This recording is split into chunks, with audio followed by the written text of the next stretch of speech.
Viewers, আমি কবি Mohiuddin Chowdhury Michael আবারও আপনাদের সামনে উপস্থিত হয়েছি।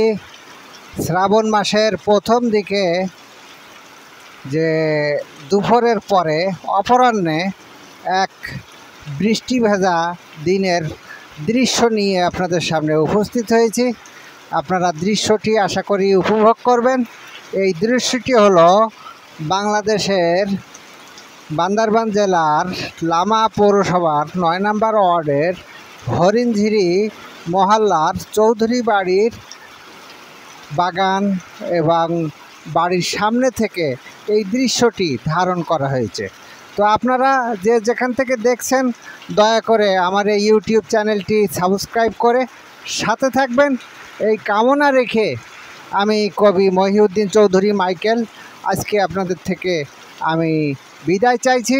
সবাইকে শুভেচ্ছা ও শুভকামনা রইল।